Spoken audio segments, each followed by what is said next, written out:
My task is simply to introduce the objectives and the work of the International Law Chamber of the Gaza Tribunal.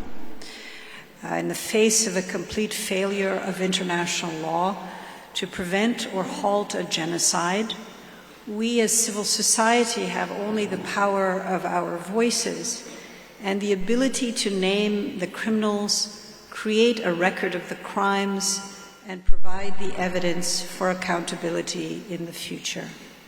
These were the objectives of Chamber 1, the International Law Chamber of the Gaza People's Tribunal, some of whom you will hear from today, while the testimonies of others were presented at the Sarajevo session and at another tribunal-related session in Alicante, Spain, earlier this year. Our task has been to assemble and assess the available evidence on the crimes and violations of human rights that Israel has been committing, including war crimes, crimes against humanity, crimes of aggression, and genocide. The Chamber 1 experts have produced legal analyses on each of these crimes under the relevant treaties and humanitarian law, which will be compiled in the final Gaza Tribunal written proceedings.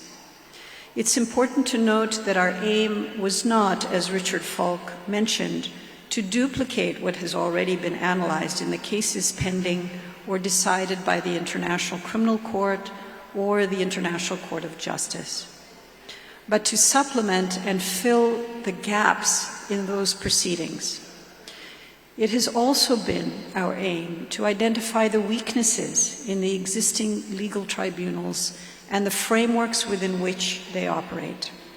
For example, we attempted to frame issues that are not adequately covered in existing law, such as ecocide, scholasticide, ethnic cleansing, the use of technology to target and massively kill civilians, and identify weaknesses in occupation law and the right of occupied people to resist.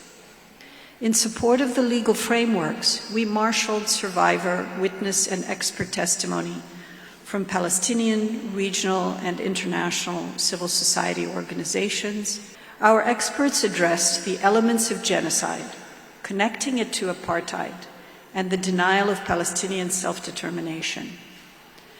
Building on the root causes and the legal frameworks of the foundational crimes, our experts provided testimony on distinct patterns of genocide. For example, the crimes and wrongs of torture, the holding of political prisoners incommunicado, and arbitrary detention of thousands of Palestinians without charge or trial, held hostage by Israel, but not characterized by the media or public as such. The related crimes of famine and deprivation of the right to food were also detailed by witnesses, including the complete destruction of agriculture, access to water, and the prevention of vital humanitarian aid from entering in the ongoing crippling siege of Gaza. Finally, Chamber 1 experts have analyzed particular types of war crimes that have reached a level of intensity and scope in Gaza not seen in recent conflicts around the world. The massive disproportionate targeting of civilians, the almost complete and deliberate destruction of the Gaza healthcare system. Of course, our overall challenge is to the international legal system itself that has utterly failed in its most critical task, preventing and halting the worst of international crimes, that of genocide.